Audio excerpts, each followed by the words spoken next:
तो वहीं राष्ट्रीय सुरक्षा सलाहकार अजीत डोभाल रूस के दौरे पर हैं। एनएसए का ये दौरा कई मायनों में खास है, जिस पर दुनिया भर की नजर है। इस दौरे को शांति मिशन से भी जोड़कर देखा जा रहा है। कहा जा रहा है कि इस दौरान अजीत डोभाल रूस यूक्रेन के बीच करीब 2 साल से चली आ रही जंग को रोकने के लिए मध्यस्थ की भूमिका निभा सकते हैं। हाल ही में रूसी राष्ट्रपति पुतिन ने भी कहा था कि इस जंग को खत्म करने में चीन और भारत का अहम रोल हो सकता है। ऐसे में डोभाल का रूस दौरा, जहां पर चीन के एनएसए भी मौजूद होंगे, उस पर सभी की नजरें हैं। देखिए खास रिपोर्ट।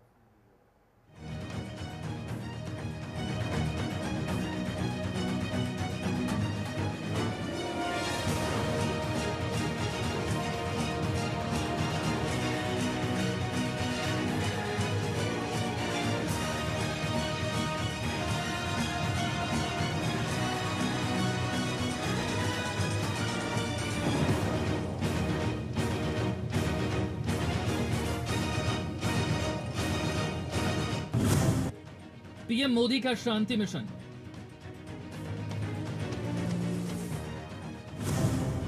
रूस के दौरे पर अजीत डोभाल।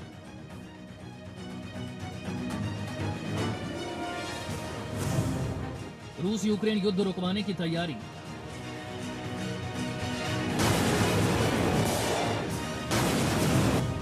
पुतिन का विश्वास, भारत से आस।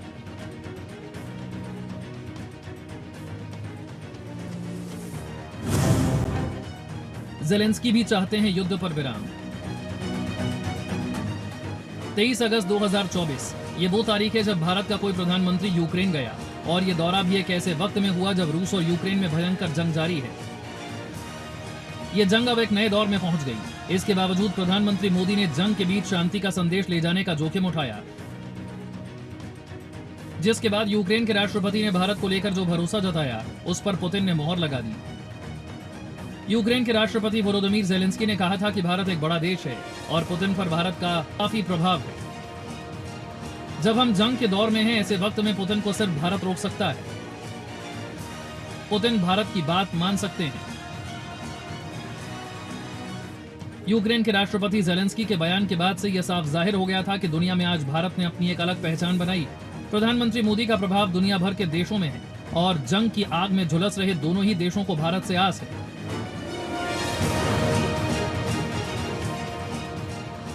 कि भारत ही इस जंग को खत्म करा सकता है। प्रधानमंत्री मोदी की मॉस्को और कीव यात्राओं के बाद यूक्रेन विवाद को सुलझाने के उद्देश्य से चर्चा करने के लिए राष्ट्रीय सुरक्षा सलाहकार अजीत डोभाल रूस दौरे पर हैं। डोभाल मुख्य रूप से ब्रिक्स समूह के राष्ट्रीय सुरक्षा सलाहकारों के सम्मेलन में भाग लेने के लिए रूस पहुंचे। ब्रिक्स समूह में ब्राजील, रूस, भारत, चीन और दक्षिण अफ्रीका शामिल। ये बैठक रूस और यूक्रेन के बीच जारी जंग समाप्त करने के लिए की जा रही। दोनों देशों के बीच शांति वार्ता को लेकर नए सिरे से कोशिश की जाएगी। आधिकारिक सूत्रों के मुताबिक इस बैठक में संभावना है कि वो अपने रूसी समकक्ष के साथ बातचीत करेंगे और क्षेत्र में शांति लाने के तरीकों पर चर्चा करेंगे। डोभाल की रूस यात्रा प्रधानमंत्री मोदी की यूक्रेन की राजधानी कीव की हाई प्रोफाइल यात्रा के 2.5 सप्ताह बाद हो रही है। इटली की प्रधानमंत्री जॉर्जिया मेलोनी ने शनिवार को यूक्रेनी राष्ट्रपति वोलोदिमीर ज़ेलेंस्की के साथ अपनी वार्ता के बाद कहा कि भारत और चीन इस संघर्ष का समाधान खोजने में भूमिका निभा सकते हैं। समझिए कि क्यों खास है डोभाल का ये दौरा। अजीत डोभाल का ये दौरा इसीलिए खास है क्योंकि हाल ही में जब पीएम मोदी ने रूसी राष्ट्रपति पुतिन से फोन पर बात की थी, तब पीएम मोदी ने कहा था कि वो शांति प्रस्ताव पर चर्चा के लिए एनएसए को रूस भेजेंगे। इस दौरे पर डोभाल के अलावा चीन और ब्राजील के भी प्रतिनिधि होंगे। माना जा रहा है कि इस दौरान शांति को लेकर सार्थक चर्चा हो सकती है। रूसी राष्ट्रपति व्लादिमीर पुतिन भी ये कह चुके हैं कि भारत, ब्राजील और चीन मध्यस्थों के रूप में जंग के समाधान में भूमिका निभा सकते हैं। इस बयान के बाद लगता है कि पुतिन भी इस जंग से थक चुके हैं और वो भी जंग को रोकना चाहते हैं। पुतिन का बयान तब आया जब मोदी 8 जुलाई को रूस दौरे पर थे। उन्होंने पुतिन से जंग रोकने पर चर्चा की। इसके कुछ समय बाद पीएम मोदी 23 अगस्त को यूक्रेन का दौरा किया। इस दौरान यूक्रेन के राष्ट्रपति ज़ेलेंस्की ने भारत में दूसरी पीस समिट करवाने की इच्छा जाहिर की।